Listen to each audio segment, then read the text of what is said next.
हीरे की खान।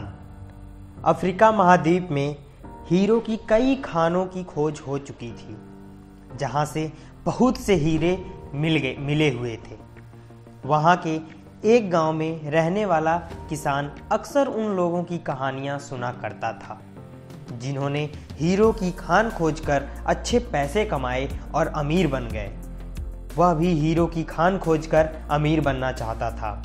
एक दिन अमीर बनने के सपने को साकार करने के लिए उसने अपना खेत बेच दिया और हीरो की खान की खोज में निकल पड़ा। अफ्रीका के लगभग सभी जगहों पर उसने छान मारा। उसके बाद भी उसे हीरो का कुछ भी अता पता नहीं चला। समय गुजरने के साथ उसका मनोबल धीरे धीरे गिरने लगा।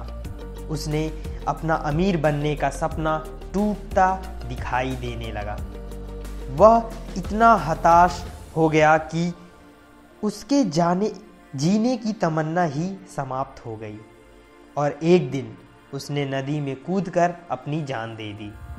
इस दौरान दूसरा किसान, जिसने पहले किसान से उसका खेत खरीदा था, एक दिन उसी खेत के मध्य बहती छोटी नदी पर गया।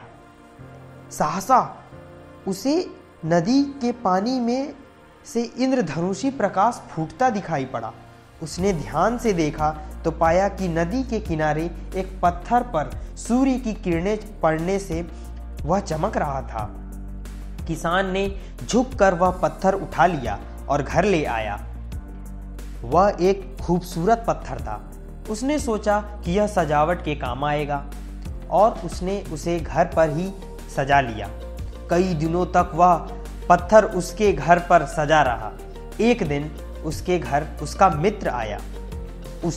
उसने जब वह पत्थर देखा तो वह हैरान रह गया। उसने पूछा, मित्र, तुम इस पत्थर की कीमत जानते हो? किसान ने जवाब दिया, नहीं मित्र, मेरे ख्याल से यह हीरा है, शायद अब तक खोजे गए हीरो में से सबसे बड़ा हीरा, किसान के मित्र ने बोला। किसान के लिए इस बात पर यकीन करना थोड़ा मुश्किल था। उसने अपने मित्र को बताया कि उसे यह पत्थर अपने खेत की नदी के किनारे मिला है।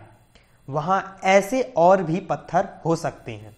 दोनों खेत पहुंचे और वहां से कुछ पत्थर नमूने के तौर पर चुन लिए। फिर उन्हें जांच के लिए भेज दिया। जब जांच रिपोर्ट आई तो किसान के मित्र की बात सच निकली। वह पत्थर हीरे ही थे।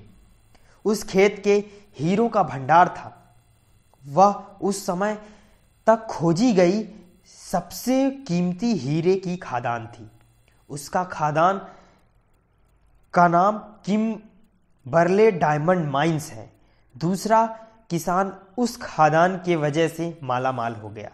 पहला किसान अफ्रीका में दर दर भटका और अंत में जान दे दी, जबकि हीरे की खान उसके अपने खेत में ही उसके कदमों तले थी।